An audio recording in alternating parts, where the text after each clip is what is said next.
I hate the TikTok writing aesthetic because whenever I write, it's not cutesy and pink and I got my little drink next to my keyboard. No, I look like this motherfucker. So, the writer's aesthetic, is it for funsies? Is it inauthentic? Is it mocking us writers?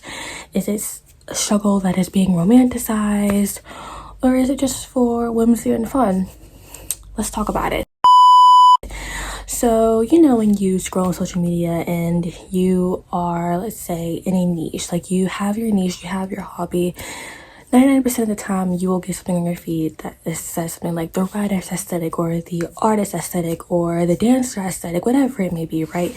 And sort of this aesthetic is sort of like, romanticizing your passion, if you will. And, maybe your passion will, your passion will sorry, I can speak. Also, the sun, just like my curtains are pink, so the sun kind of moved towards my curtains and now my whole room looks pink now.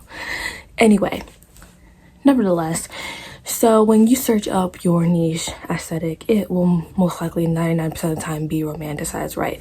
But what is this line between recognizing the reality of it and also being romanticized? Is it wrong? Is it right? Who knows, right? So as a lot of you may know, I am a writer myself. I have been in this sort of thing since I was in middle school. Since 7th grade, I decided to, focus on writing, right? And writing has a lot of its challenges. You know what I mean? Writing has a lot of its challenges. It can be like any other hobby. You sort of kind of question, is it even worth investing my time in? You get burnt out as every other artist does. You start to question your work as every other artist does, your performance. You get inspiration as every artist does. And overall, it's a really cool hobby. If you aren't into it or if you haven't, made a decision, you should totally get into writing. It's super fun. But sort of the writer's aesthetic, it's like, I wouldn't call it, like for me personally, I wouldn't say that the writer's aesthetic is sort of like romanticizing the struggle. I wouldn't go as far to say that. Now, is it like unrealistic? Yes.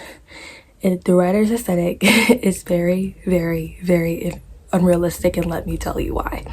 When you search on Pinterest the writer's aesthetic, you'll get all these pretty dark academia, aesthetically lit photos of girls hunching over their notebooks and writing and reading and journaling, and the sun is hitting the pages just right, and it's all so wonderful.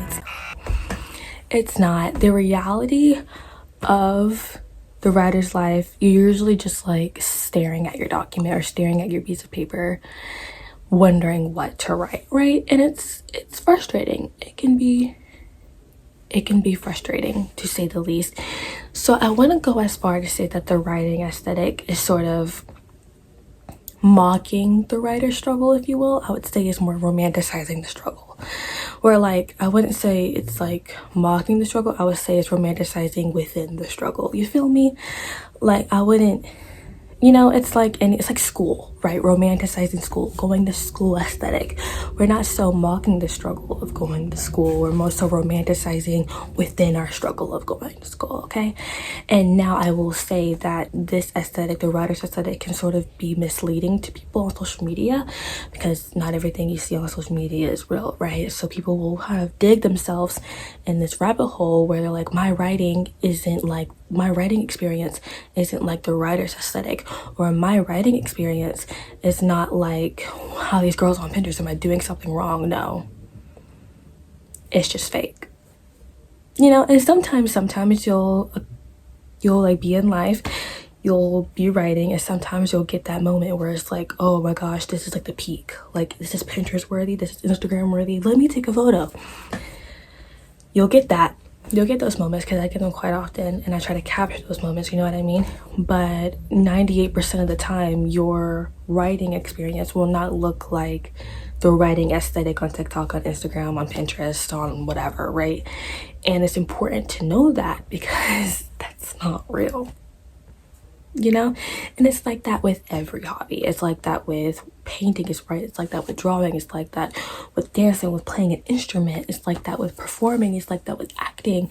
It's like that with almost every single niche that people come across, where it's like, okay, this is sort of like my niche. This is sort of like my vibe that I'm going for here, but this is not all of it, you know? Like in ballet, people are like, oh my gosh, I love ballet. Like I literally took ballet. I'm a dancer as well. Ballet isn't all pink and tutus and a smile on your face, okay? That's what you see on stage. Rather, you don't know what's going on backstage. You don't know what's going on during rehearsals unless you have experienced it yourself, okay? So I would say, like I said before, I said again, but the writer's aesthetic, I say, isn't really mocking the struggle. It's more so romanticizing within the struggle, because writing is not for the weak, especially if you want to go into it as a serious person, as this isn't just something that I want to do to pass time. No, this is something that I want to do. Writing will definitely make you crazy. Reading and writing will definitely make you crazy. Like I'm currently reading Crime and Punishment right now. Crazy, okay? And I haven't even read White Nights yet, and I'm like kind of scared too because I've heard some things about it. But all that to say, it's like the writer's aesthetic can be very misleading, as any other romanticized aesthetic will be. But don't let this diminish your journey as a writer, as an artist, because not everyone's paths look the same. Some paths may be more aesthetically pleasing than others, but I would time and time again choose the chaotic path, the path where there's ink all over, the path where there's ink underneath your fingernails, where there's just doodles and question marks around the pages. I would choose that path over the well-lit sunset, golden hour, dark academia path you would find on Pinterest, because that's inauthentic. I would much rather choose the authentic route, right? Have a chip on your shoulder, you know? But yeah, I definitely agree with the guy, because I definitely look like Coraline's dad while writing. Like I'm like hunched over, if you will. So I have to remind myself posture, or like when I'm in my bed over here, I will like literally over, and I have to be like, Elise, posture, like correct yourself, okay? But all this to say, the writer's aesthetic can be misleading. It definitely can be. It can be pretty, you know. It can be, oh wow, this is my vibe. Yes, this is my vibe. But also know that the vibes aren't always good sometimes. You know, the vibes can be messy. But yeah, that's all that I have for today. That's all that I just wanted to yap about, because I made a poll on my Instagram story asking what do you guys want me to post next, and you guys wanted me to yap about this writer's aesthetic sort of thing. So I was like, you know what, why not? So yeah, that is it for today. Make sure you like, make sure you subscribe, make sure you share, make sure you comment, make sure you follow my Instagram and my TikTok. I post every single day, or at least I try to. But yeah, I do post a lot of content on there, so make sure you subscribe to my Substack for some really cool updates on my book, because I'm also writing a book as well. It'll mean that much to me if you support, and I'm really grateful for all the supporters that I have right now. You guys are the real ones. I love you so much. If you made it to the end of this video, comment your favorite emojis. Comment your top three favorite emojis. Yeah, I love you all so much. Take care.